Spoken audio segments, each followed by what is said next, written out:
Danny Dyer, welcome to the Game Informer Show, sir.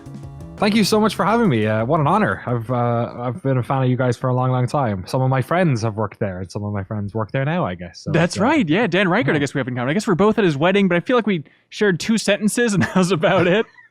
Yeah, it's difficult to talk about work when you're at a non-work event. All we ever seem to do is talk about work. But I'm glad to be here talking to you about work today. Yeah, it's really an honor. And I love, fellow video guy, I love you have the exact same mic that I have on this end. Never before has that happened in the history of Game Informer Show interviews. So you're a real pro, man. It's showing from the beginning. Well, I do feel like we're kind of kindred spirits, right? Because there's a lot of people who work in games coverage, and then there's a lot of people who work in video side of games coverage now. Definitely lots more than when either of us started.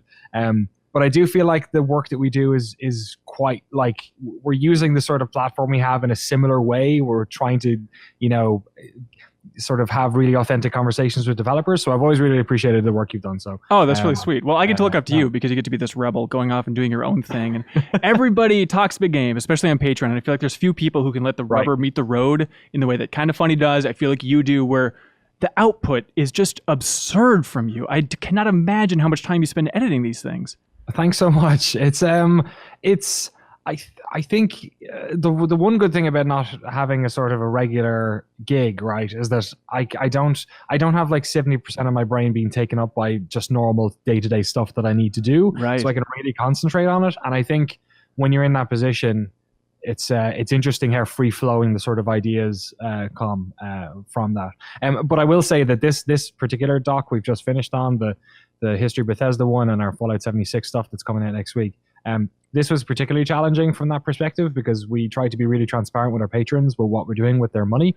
And we've been sitting on this for so long, man. So to be able to actually finally talk about it was such a weight off my shoulders, because it just looked like the Warframe doc went up in February and then we did nothing. Basically, we started a podcast and put 1 episode up. So it's good. It's good. Even the podcast, just real quick, that tangent. I listened to the episode and it's like, Danny, what are you doing? Just make it a raw interview. Like, stop editing everything. It's just overproduced to hell in a good way, There's enough podcasts out there that I feel like it's the same thing with the video stuff. It's like, when I left GameSpot, I just didn't want to make stuff that I could have made at GameSpot. Like, you have to, make the best with what the opportunity you've been given. So I felt the same with the podcast. I was like all I do, man, is like this whole past couple of weeks, I've been capturing gameplay from all of these old Bethesda games, and all I do is sit here and I've just got podcasts playing and playing and playing. Like I love listening to gaming podcasts. Yeah, there's no shortage of them. So the only thing I could do was like, look, if I'm going to do one, we'll make it weird. We'll put in like audio effects and stuff and try and tell stories and see if it works like a radio play. And it seemed to.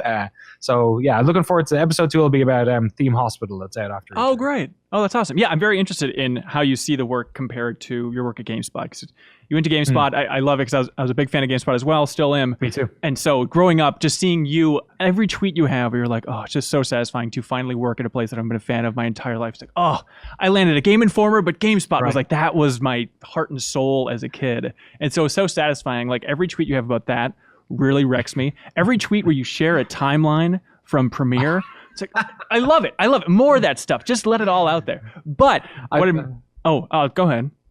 No. I was about to say I have a lot of people complaining to me that I don't nest sequences. Is what they tell me which is actually that's a good point. I probably should do that more. It doesn't look as sexy, but it probably would help a bit. It's less impressive. You don't get to see all the little details in there that way. Yeah, no, I totally hear you. But I'm interested in that shift from GameSpot to doing no-clip documentaries, which you're releasing all the time on YouTube here, and especially the shift into focusing on games after they've been released. I know with Bethesda and Fallout 76, it's kind of that twist. I want to get to that eventually, but I'm so jealous because going on cover story trips, it's so early. We're lucky if we can get anything more than a teaser trailer for B-roll to just loop again and again and again as any form of B-roll. Whereas you, like your Horizon doc, you got to show that amazing early test footage of the first build of that game. What is it like to be going into those studios so long after the fact and just have them basically, I'd imagine, open up the cabinets and say, hey, have at it? Totally. I mean, the first reason moment I realized that was the case was when we did the Doom 2016 documentary, and they actually like handed us footage of the unreleased Doom 4, like it had never been seen before. I think there was this sort of blind spot when I was working at GameSpot, which perhaps you can empathize with. I remember talking to Dan about the cover story stuff, where that was a really unique situation to be in, where you couldn't really talk about these games. It was hard to try and like make the content, right? It's like a struggle to make the content when it comes to preview stuff. And when I joined GameSpot, I was a massive fan of GameSpot for years, and I remember they used to do a bunch of stuff with interviews with developers, and they kind of stopped doing it. And then by the time I had actually finally broken into the games industry and was at GameSpot, I realized that they had kind of stopped doing previews. There was sort of a moratorium on them because people didn't find them interesting, because people were talking to developers about their games, and they had their shtick, you know what I mean? They had their like, oh, here are the things we're talking about, and they were media trained and all that sort of stuff. And what I think I realized after I did we did sort of like long formy preview stuff with this project that Giancarlo Viernini made at GameSpot called The Next Big Game. Yeah. And then we did one, I forget what it was on, but we did one on something that was out, or something that was like so close. It might have been The Witcher, or it might have been the Overwatch one. And I realized like, oh, if you talk to these people once the game is like out, they're fucking more than happy to tell you about it. You know what I mean? Sorry, I shouldn't curse. No, go on. They're more than happy to talk about it. Because which makes sense, right? It's like whenever you're working on something, it's really difficult to expose the bones of it, especially in the world of gaming, where gamers, man, they just like they look at every single frame to try and get that little bit of information that they're not supposed to get.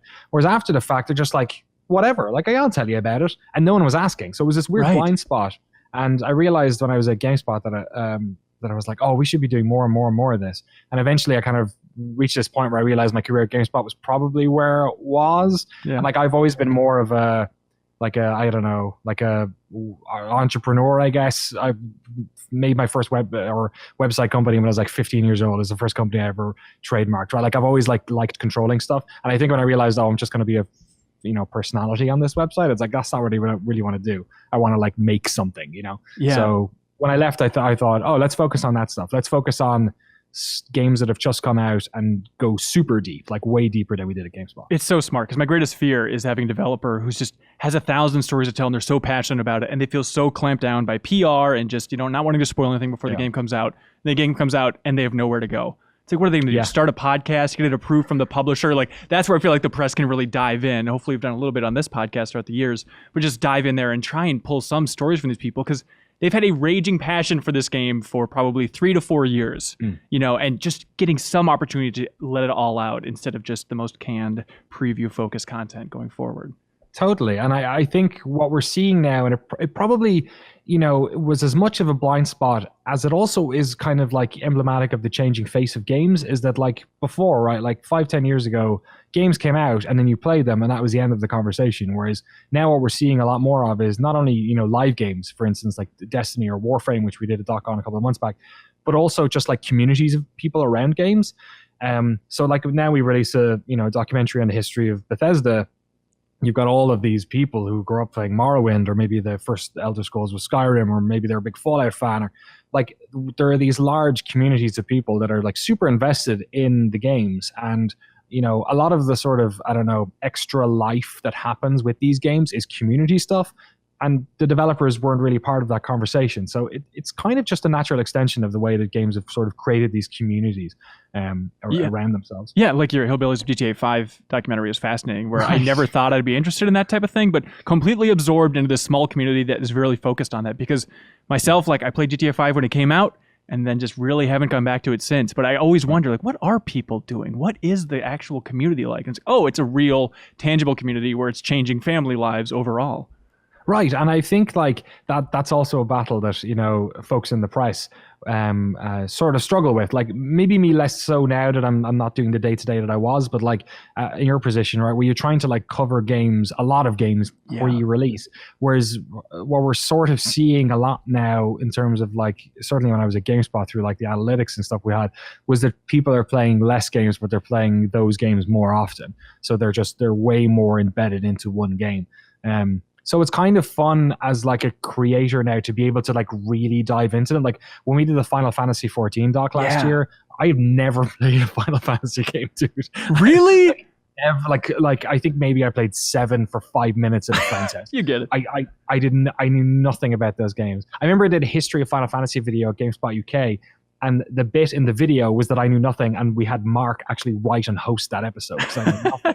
So it was fun because I got to like play Final Fantasy 14 for like 6 weeks, and There was a lot of footage. It was like what, a 2-hour doc altogether? How many? Yeah, it was That's long. It was probably absurd. that long a lot as well because it was all in Japanese, and like it's very difficult to edit people speaking a foreign language, so the answers just got longer. Yeah. Yeah, it's tough But, because you don't know like what you can trim out. Where English speaker, it's like, okay, the I know he's stumbling over his words here, but in Japanese, like that could be a crucial word. I have no idea. But 14. Apparently the Japanese for is ano is what I've learned. Yep. But I also didn't want to trim out a lot of those because I was like worried that maybe in this context it doesn't mean that. I don't know. So I just I left it all.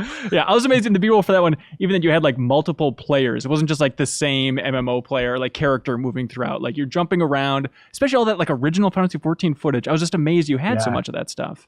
So what we did for that, actually, we'd also did it for the Warframe community, which was that we put out a call. I basically like reached out to a bunch of like communities, subreddits, and was like, look, we're making this thing. We make these docs. They're free. We're not going to like monetize your footage or any of that stuff. They're free. The story's about your game. We need footage. We need variety. We need different eras, different parts of the planet, different whatevers. Can you send them to us? And Matt, just floods, man. Just the amount of goodwill we've had on that. And I will say that was actually a bit of a problematic issue with this one, the Bethesda one, because we need to reach out to people before we use their footage, or if we do, right? Because we do use footage, but I don't like to put up lower thirds for like this is from this YouTube channel because it really breaks the flow of the piece. Yeah.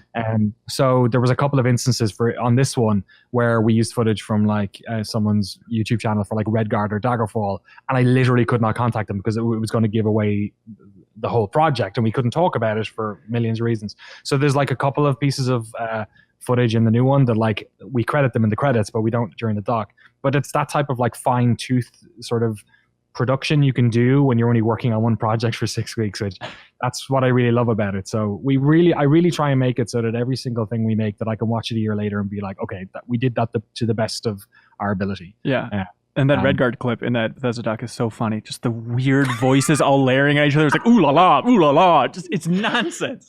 It's amazing how that game was fun. That was we also in that section of the doc, we intentionally scrub out the audio for the first time, and it gets a little bit behind the scenesy with Ash sort of telling us his name and his job title and stuff. And the idea behind that was to sort of like, it's important in these docs to like not make puff pieces, and this one was tough because it's such a nostalgic retrospective. Right. So we get into stuff that they probably wouldn't necessarily like to talk about. Like we talked about the Fallout 4 leak and talked about bugs a bunch and stuff like that. We didn't get into like, nothing really stood out to me as stuff that we should really get into that's like super nitty gritty weird, or that they wouldn't want to talk about necessarily, except for that stuff. Even like New Vegas, you could tell like some people are more open to talking about it than others, but yeah, and I like the feeling that I got from them on New Vegas was that they just like it was like something that was done maybe not with their like, they maybe preferred if it hadn't been, perhaps. I don't know, it was like a corporate decision, and they sort of had their eyes on Skyrim at the time, and that, that was the other thing. Like there was some New Vegas stuff, like people's desks in the studio. There are people there who are definitely fans of that game, but like there's key art everywhere, right? Like you guys have been there, right? You did the tour, right? You did that tour video. Oh, you saw that? Oh, thanks. Yeah, go watch it now. So you've seen all that key art, right? And there's no New Vegas thing, so something like that. But that section, for instance, where we like drop the audio, it's just one of those moments to like let them like be humans with faults who have made things that weren't great, and let's have a laugh about it, because it's important not to sort of evangelize them too much. Like we try and make it, these developers are human. We try and edit it so that we show the sort of best version of them, but not like some fake version of them. Yeah, you're not showing God Howard here. And actually, I think like the most interesting part of that documentary was you talking about the leaks about Fallout 4 with Todd Howard. Just seeing, Todd is very good. I feel like he's a pretty reserved guy. Every video I've shot with him, I feel like I still don't know what the genius is here. I feel like there's still a nut to crack in that brain. And I hope in some of your bonus content, you get a little bit more of that in there. But I love just watching him kind of process like, some of the leaks, there are a couple that weren't that big of a deal. I guess one was, but you just got to let it roll off your shoulders. Where it's like, man, I bet that super didn't roll off your shoulders, Todd, at the time. Yeah, and you can tell, right? So like that's one of those moments where it's like you can tell. There's like this word in like Japanese, I forget what it is. It's or this concept of where it's like the truth that's being told, and then the truth that's actually there, but you can see it through what's being told. And I feel like if we don't get them to say the thing that they were really thinking, but you can kind of already tell, Right. that's enough for me. So yeah, there's so much stuff that to even get that to under 90 minutes was like crazy. So we do have a bunch of extra like stuff that's coming out after the 76 doc next week as well. So that's there'll great. be a lot more interesting insight with him on that, and then also we'll have some fun little vignettes where we dive in. Like we scrubbed in an entire 15-minute section with Emil talking about designing the Dark Brotherhood stuff, which is going to be its own thing. That's going to be huge. People are going to love that, and I love that you focus on Emil. And I mean, people from QA, just the wide-ranging interviews, because it's so easy, I think, to go to Bethesda and be like, all right, Todd, sit down, tell me about the history of Elder Scrolls for the 6th time this month. You know what I mean? But just to have those varied voices, again, like Matt in there, the art director, all those people are so great to get on camera more and more. Yeah, and I think that's the benefit of having the time that we do, right? Because when you guys go and do a cover story, you kind of have to pick your battles. Like, you know what it's like in pre-production. The more you shoot, the harder your job is. Like, if you film a couple of hours, then it's going to be a couple of hours. If you film what we did, which was like, I think 13 interviews, like, I don't know how like each one was at least an hour. Todd's was 2.5, I think. Like, most of them were probably an hour and 30 minutes. Like, that's a lot of footage. But what we try and do is, like, we try and get as much of a like breadth of voices as possible, because we have the opportunity to do so. So like, we're super about diversity, and not just like diversity in every form, like making sure that we have diversity of representation, for sure. That's like a really intentional thing on our part, but also like diversity of sort of like perspective. So people who are at the top looking down, people who are at the bottom looking up, people who are in their own little weird silo of the project over here, people who collaborate a lot on teams. We try and cover it from every angle, and then also post and pre-release. So everyone from the concept artists who did stuff at the start, to programmers who were just like in it for like years, to the marketing people or community people who see it on the other end, or QA people. So you're trying to just kind of like, it reminds me of like, you know, if you take enough photographs of an object, you can build the 3D version of it.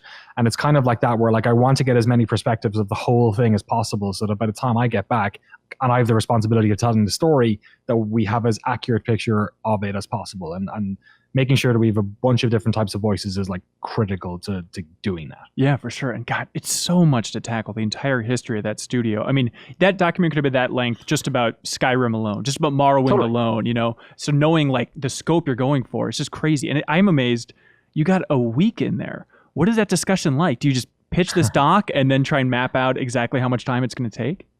We're really honest about like what we need at the start, because the worst thing you can do is promise the world or promise your patrons that you're going to tell this story, and then you walk away and you don't have the footage. Like, oh man, like I've had that happen before at like, you know, preview events when I worked at GameSpot. There's nothing worse than being like, I should have asked that, or I should have done this.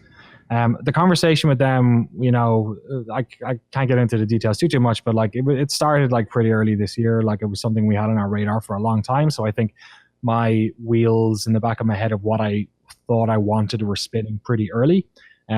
So it just came to like, you know, they're like, what do you need? And I was like, minimum, like you're talking, you know, probably, you know, 5 days minimum of filming while we're there, probably closer to 7 if we can do it. And then it was a real case of when do we do it? Because we could have done it way earlier, but you know, you want to make sure that you get especially when it came to 76, we want to be as close to knowing what they're going to show as possible, because there's no point in us releasing a doc about this game. You know, all anyone knows now is what was in that teaser, but like, you know, once the Bethesda showcase is all wrapped up, people will have a better perspective of what that is, and then we're going to try and continue that conversation. So we really need to know what they're going to show, and also we need to know what the game is, right, and what their plans are. So we ended up filming the end of the last week of April. So it was a pretty quick editing turnaround. But by that stage, I'd already, you know, I had an idea about the you know, the format of the doc, and then also it captured so much gameplay. And the way that I did it was basically like, okay, the first doc is 15 minutes. It's about Arena and Daggerfall. The next doc is 15 minutes. It's about Morrowind. Right. Boom, boom, boom, boom.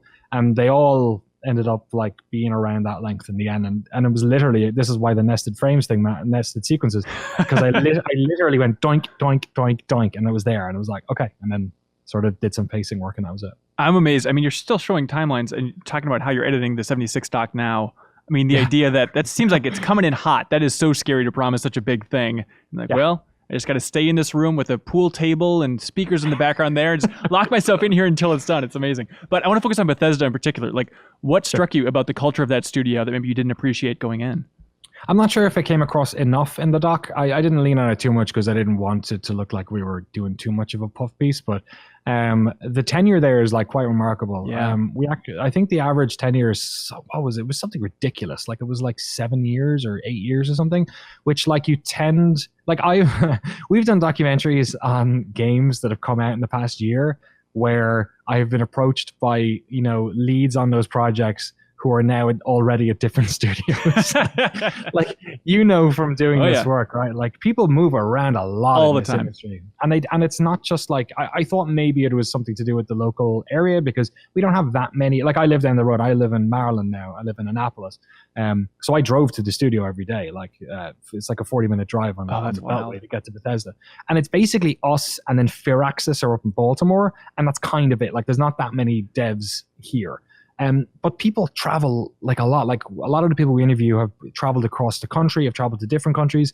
And for whatever reason, man, people seem to stay at that studio. And not all studios are perfect. I'm sure there are people out there who have stories about getting, overworked or not getting the job that they wanted or XYZ. And I'm not saying that Bethesda is divorced from that at all. I'm sure it's the same. But what I came across from there was that people are like super content there. And also it's not big. Like, yeah, they're sort of getting big now, but like we tried to touch on the amount of people who worked on every game throughout the doc, and like I think they finished Skyrim with like, was it 120 people? It's like, just insane. Every time you showed like a staff photo, it's always that thing of I'm bad at math, but that can't be the entire team. I'm sure that's not the entire team. And I'm sure they have like people, creating assets maybe in a different country. Totally. Like that's become part of a lot of this stuff, right? Naughty Dog employs X amount of people in some part of the world to make assets. Like I'm sure there's an element of that. I don't know. Like, but like when let's compare Skyrim with like an Assassin's Creed, right? And then look at the amount of people who work on those. You're talking thousands. And then you look at Skyrim and it's you can literally fit them in one photograph. So yeah, but Danny, it's a little bit janky. So come on, man. Exactly. Like you're 100% right. And I think what that made me feel like was like, oh, like I get it. Like to be independent, to be this small, and they are sort of in the, like, we don't think about Bethesda as an independent. ZeniMax isn't a public company, and it's not really a large conglomerate either. It's essentially an administrative wing that was created to make that so they didn't have to go bankrupt. Like it's kind of just might as well be called Bethesda or whatever. So it's an element of it, but generally like they are quite a small, like I think we did a 6-part series on CD Projekt and their games. I think Bethesda's smaller than CD Projekt. I think so, yeah. So like then compare that. Like when people compare all these games together, you're like, oh right, like kind of makes sense.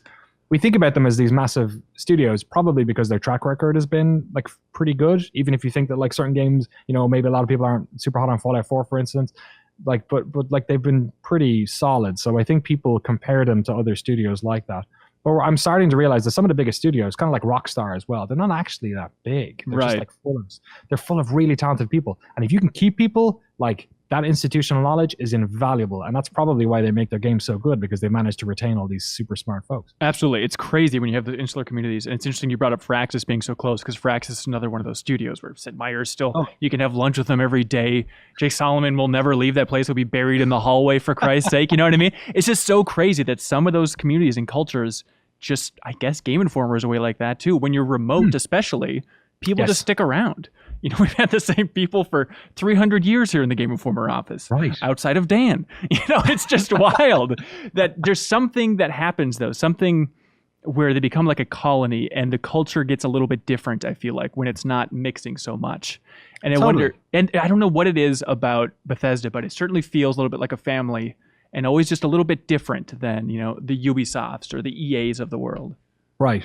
I think it's very good that gaming is going through like a general change and it's letting people, different voices and different people in. I think that's a really important part of our culture, be it design or coverage or whatever. But I also feel like there is like, I don't know, like companies especially managers, this reminds me of managers more than anything else, are so into the idea of like reinventing the wheel and having their stamp on something. Yeah. And I think when you have these studios that they have people who they haven't had that like top level changeover perhaps. So you've had kind of Todd with his hands on the wheel since the sort of Morrowind days, right? And then you could say the same thing about Sid at Firaxis, or I'm sure there's other studios where this is the case as well. Gabe at Valve and whatnot. Well, maybe that's not the best example. I don't know. We're talking about games that are actually getting made. There's a studio I'm sure we both love to do something on. Oh God. But I think that sort of helps, right? Is to have that guiding hand and allow that culture to be created. And I think that's probably one of those things that that's why I love about you guys, because I certainly didn't necessarily feel that when I worked at GameSpot. I think one of the coolest things about the institutional knowledge that I felt there was the fact that Giant Bomb was just down the hall, and I was a massive fan of Jeff Gerstmann's my professional hero. He's the reason I wanted to do this stuff, was watching videos of him when I was growing up in Ireland, him and Rich Gallup and Ryan Davis and Vinny Caravella, and that was really important to me. But there is a lot of like shifting, especially in that Bay Area media space, I think, where people sort of like collaborate and do stuff. And I think that's it's cool in one way because it creates this sort of camaraderie. But I do feel like I would have wanted to have gone to a GameSpot that was a little bit more like weighted in its history. And oddly enough, I kind of felt like I was probably the one that cared about its history more than anyone else. Oh, that's frustrating. And I get it, right? Because you can, it was a difficult process in a way because I didn't want to sort of like lord that over people or like make it a thing or whatever. Right, because they can counter with, who cares? It's 2017, totally. It's 2016. Like, we got to move on here. Yeah, like get with the times and like, stuff wasn't working obviously in the past and you need to like evolve stuff as well. It's a different conversation, I think, like what you do and what you make and the culture you have. But I think it is cool that, these studios and you guys and organizations like that have that sort of, unique sort of culture to them. For sure. It's special. And to think about Todd Howard, leading the show since Morrowind, like you mentioned, I mean, is there a more valuable single director in the industry than Todd Howard at this point? Like, you can say Miyamoto, but in terms of the last game he directed, I don't know, what was that, Wii Music? Like actual hands-on directing? Right. I don't know, man. Like, I think it might be Todd, right? It's always difficult to say because the pool of people who come to mind are also the people who are perhaps the more public people. Todd is probably less public than he was 5 years ago. He was sort of very public during the Oblivion and Skyrim stuff and things like that. It's not like, I don't think he got on. Did he go on the stage last year at their showcase? I don't think so. I think it was all Pete Hines. Yeah. So like, and then there were some, there were studio leads. Like we did the Doom 2016 doc, right? And you've got Marty and Hugo, who like a lot of people don't necessarily, they're not like household names, but man, oh man, did those dudes figure out a way of making that game good, and they'd worked on a bunch of stuff in the past and made that stuff good too. So there are like a lot of unsung folks, I'm sure, or people who are less likely to get in front of camera. But I think what impresses me about Todd is he's got a pretty good track record, like post Red Card maybe. Everything's been pretty solid, and to I asked him, and it came up at the end of the doc. We had a big chat about it, actually. A lot of it didn't make it in, but I think the most important thing was I asked him what he was most proud of, and it was the fact that he had people that stuck around at the studio. And ultimately, I think, like, you make your work and your games are good and you do whatever, but if you can create a place in which people, feel comfortable and they feel like they're part of a family and they want to stick around, then like that human element is more powerful than anything else. So I think in that way, he's probably one of the most successful in that way, at least. Yeah, and I love that shot when you're in the theater and he makes a joke at the beginning, which I love as well. But also just the idea of him like reading out the anniversary names. And I feel like there is such a juicy thread to go down there, and I hope some of the future content goes into it, just about the idea of Bethesda expanding in such a big way to Austin and Montreal. Right. And it seems like, oh boy, how can we keep this culture intact? How can Todd still maintain the tight ship and feel like the industry underdogs as they expand, which of course they need to, but that is going to be such a weird series of growing pains to watch. Yeah, for sure. We touched on it a bit in the History of Bethesda doc about how they sort of call in their other studios. Yeah. That was a big part of the doc, was trying to explain the delineation between Bethesda Softworks being the publishing wing and BGS being that studio. Todd Howard's not responsible for Doom, or you know what I mean, like, or Wet, or whatever, like all these other things. Yeah, and you know, we'll sort of talk about that a bit more in terms of the growing pains of having that type of, you know, remote workplace, like having a studio that's bigger than the people you can see in the office at lunchtime, right? So it's going to be interesting. Yeah, it's going to be interesting. Their new direction. You know, we'll get into it in the next video. I can't say too much because it's gone up beforehand. But I think, you know, if he's the type of person who's worked at a studio that, you know, was maybe whatever 24 people working on Morrowind or whatever it was, maybe 36, and has expanded, you know, this much already, then perhaps, you know, the institutional knowledge of how to expand in a, you know, sustainable way is probably there. Yeah, for sure. Well, congratulations on the Bethesda doc. I mean, you made the definitive history of one of the greatest game series of all time, which is quite an accomplishment, man. I feel, thank you so much. You're too kind. I feel like, I don't know.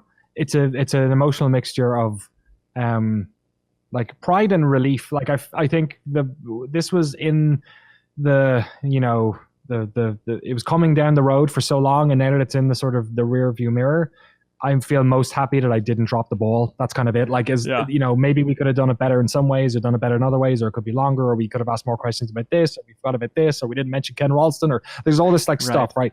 Like, you're never going to cover everything. But I feel at least like relief, and just like, it was good. It was good. It was fine. People seem to be enjoying it. I'm proud of it. And now I got to move on to the next one. Fallout 76 one.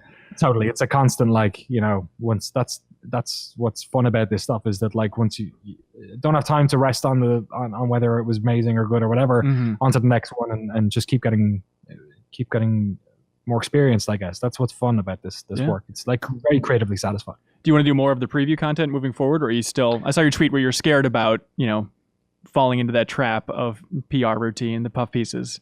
But do you want to, if Fallout 76 goes well, is that a future for you? I think so, and I think the way of doing it is to go earlier. Is to go before like way before a game is getting announced. Like go years before a game is getting announced. So I would love to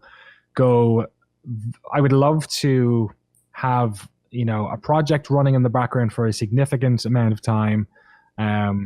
My hope is that this work will sort of try. We've had, you know, people reach out to us quite a bit, but I hope that this will open up a few more opportunities that way, and that we can work on something in secret in the background for a while, and have that. We're in such a weird position because, like, when we create this stuff, like, they don't have Final Cut or anything. Like, we give them early versions as a professional courtesy, so they can sort of like wrap their, you know, PR around it if they want. So Losi can say, "Hey, blur out that screen behind you in that one interview shot." We get there are some things we do in those videos that are that, and then there are some things that I do as red herrings for fun. So that is one of those. Oh, interesting. Okay. You can you know, I like making Reddit threads. It's fun. But I think what was I talking about? More preview content. Getting in earlier, doing like you know, in progress, changing the tense of the entire documentary. Yeah, so I think, you know, this sort of stuff opens doors. Oh yeah, we don't give people Final Cut, or we don't, you know, we give them an early version as professional courtesy, but ultimately the sort of the creative direction of this stuff is totally on us, and we allow them, you know, the one thing we do is any like studio B-roll we shoot, we give them clearance over that, because maybe there's something in the shot that's not supposed to be there, or oftentimes you have people who don't necessarily want to be in, you know, the docs, and that's also like totally fine. So we give them clearance over that stuff. But in terms of the final product, it's all down to us, and we also don't necessarily like earn money from them. Like, we don't sell them and we don't advertise on them. So as long as, you know, how many patrons do you have at the moment? 4,200. As long as I get 4,200 views, my job is done. So it puts us in a very interesting position where, like, we kind of have nothing to lose, and also they can't really control us. So because of that, there's a sort of there's a lot of trust. So it would be, I'm hoping that through the projects that we've done, that we can sort of get that type of trust in and get that legal stuff signed away so that we have that creative freedom. I'll never put NoClip in a position where we're working on something that I feel like I'm creatively hamstrung in that way, because I've always been a very, like, you know, editorial independence is very important. I've always had, I was a GameSpot fan. Like I was a fan when all that stuff went down. You know what I mean? Right. Like that matters to me more than, I'm not doing this to make a bunch of money. Like if I wanted to make money, I'd go into private PR. I'd make docs for companies and charge them, 6 figures or whatever. But like, what's important to me is like doing really authentic work, and I want to do more previewy stuff, but I'll never do it if it means that we don't have that autonomy. Yeah, I love it. The idea of you going in there with the outside perspective, and I wonder how much interaction you have with like in-house video teams. Because if I was that in-house video team with Bethesda, which I know they have, I'd be a little bit like, man, we should be doing this. Why are we letting an outsider who we don't necessarily trust do it? So like, what do you feel like you can do that they can't? I don't necessarily think there's anything that we can do that they can't. I think from a production standpoint, they can do anything we can.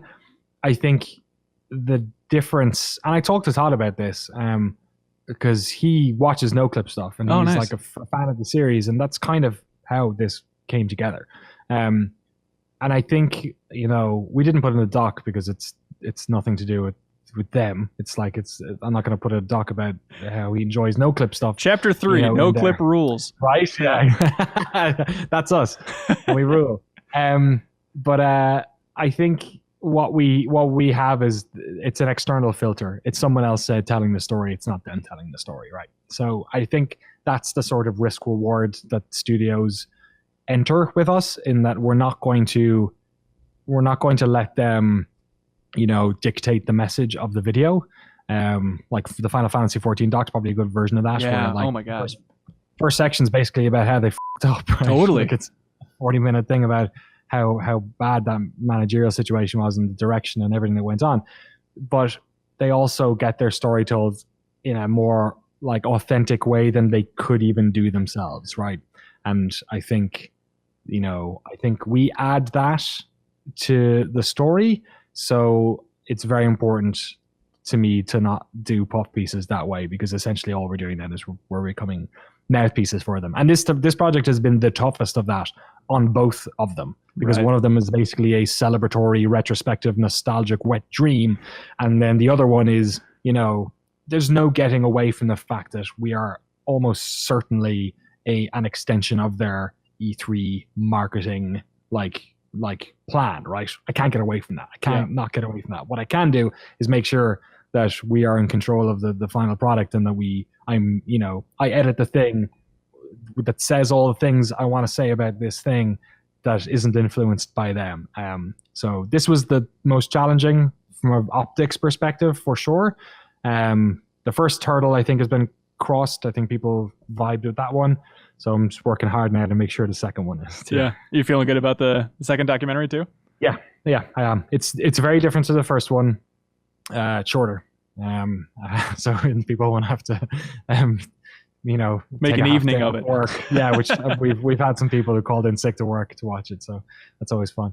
And it's obviously a different type of conversation as well. So it's been fun to work on the two of them. It's been fun to put the other one, like, to have it out, and like when I hit publish, it's always like I hope there's not 10 minutes of black screen in this video, because YouTube doesn't let you replace the videos, right? It's got to redo it. Oh god. And it takes a while to render a 90-minute video in whatever bit rate we export the bloody things on. So it was nice to have that done and then focus on this other thing, which we started editing both of them like weeks ago, so it's not like I just started on this thing 2 days ago. But it's been fun. It's been a different type of challenge. And excited to show it at E3. We're showing it on Keighley's stage. Oh, really? Which will be fun. Yeah, it's going to go live on YouTube around the same time. But we're going to show it live on the Keighley's E3 Coliseum. Do you have some jokes in there, or is there like certain things you're waiting for a big reaction from the audience for? Is there? I don't know if there's any. Oh, there'll be big reactions from the audience for sure on a lot of it. Well, it all depends on what gets talked about on Sunday, I guess. But I showed the only time I've ever watched or shown anything that I'd worked on in public was at GDC. We showed our Horizon Zero Dawn doc. Oh yeah. And I heard people laughing at one of the things. It was like the weirdest feeling ever. Right before the punchline, because I knew the punchline was coming, and I was like, "Oh, this is a joke." right before it happened, like tensed up, and then they laughed, and I was like, it's okay. So, I kind of hate watching things that I've made in front of other people, and this time I have to watch it not only in front of an audience of people, but also with Jeff Keighley to one side and Todd Howard on the other. Jesus Christ. Yeah, that's going to be, I'm very privileged and lucky to have this job. That is going to be, I'm going to have a real tense butthole for that whole. And I don't know if you're like showing new gameplay footage or anything in there. Can you say if you are? I can't say, unfortunately. Okay, no. Gotcha. But it's got to be tough. I mean, roping it back into that whole preview temptation of like, well, there's a juicy nugget somewhere here. If I just pull that out on my YouTube channel, like it'll get a gazillion hits. It's the most well-produced video that will exist about Fallout 76 at this time. Do you find yourself steering away from that temptation of like, if I just dissect this for news, I could have 60 pullouts from this one YouTube video if I really wanted to? It's hard, man, because it's like, especially when I came from that world of like really trying to justify your content, especially when you work in an organization. I'm sure you feel this as well, right? Where you need to like, the numbers need to stack up a little bit, right? Like getting views on stuff. There's a connective tissue between that, whether or not it's accurate or not, to your sort of professional worth, right?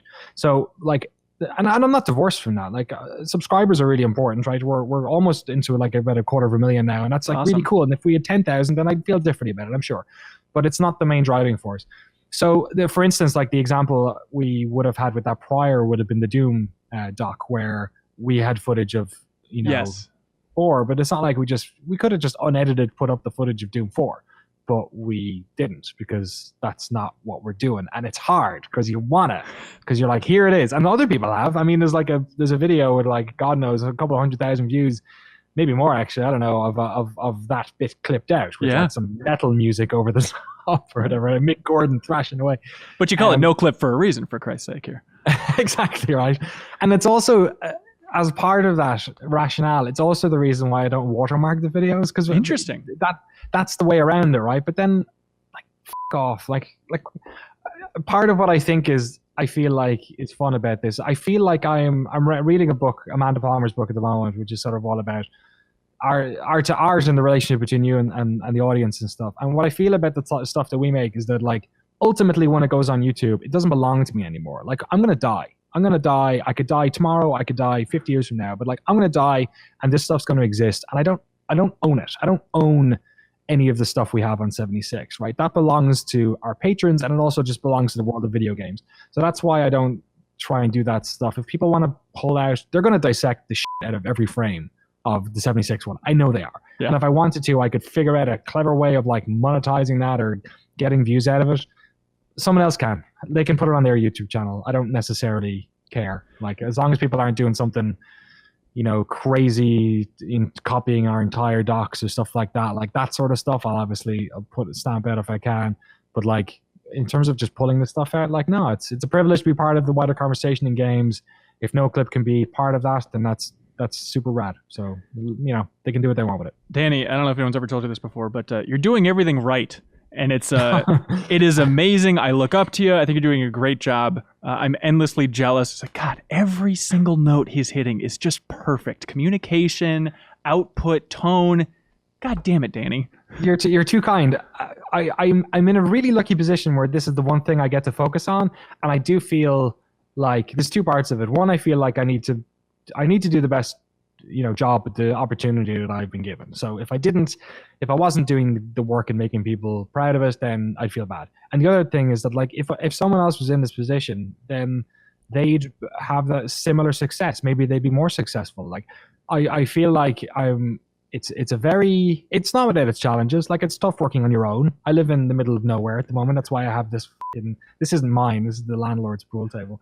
But like, I live in, like, the woods. There's like woods out here. I can't see my neighbors. It's tough doing this sort of stuff and working autonomously. It's difficult in its own ways. But I do feel like, we're well funded. We have a bunch of really good patrons. We have a great audience. We have a lot of like incredible, people who push our work out, like yourself, or, people who talk about it and celebrate it.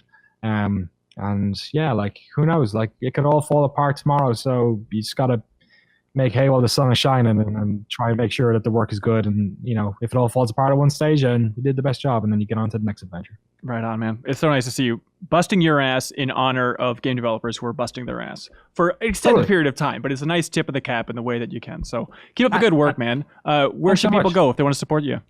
Patreon.com/noclip if you want to just find out about our work, or or chip in if you want to. It's fine.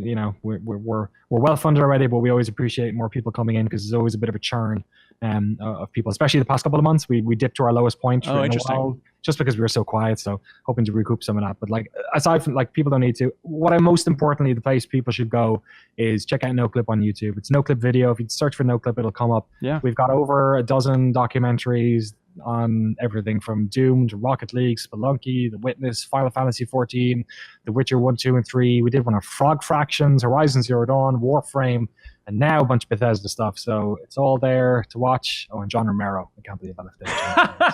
Oh, he's listening. He's pissed. He's so pissed. Yeah, he's got him and Brendan Player Unknown Green, who we also did a profile, are going to be super pissed. Go watch it, enjoy it, celebrate games, celebrate people who make them, and hit subscribe maybe as well. There we go. I love you, Danny. But if you get to do that No Man's Sky exhaustive documentary before I do, I'm going to hunt you down and kill you. Just so you know, this is an arms race. As long as Sean talks to one of us, man, somebody needs to get that one. Oh, someone needs to dive in deep. All right, Danny, thank you so much for your time, man. Really appreciate it. Appreciate it. That was just a clip from a larger show called The Game Informer Show. You can find it on iTunes, Google Play, or GameInformer.com. We take the fun opportunities and exclusive information from Game Informer magazine and boil it into a show that airs every Thursday with exclusive cover story information, developer interviews, a lot of fun stuff. So come love games with us.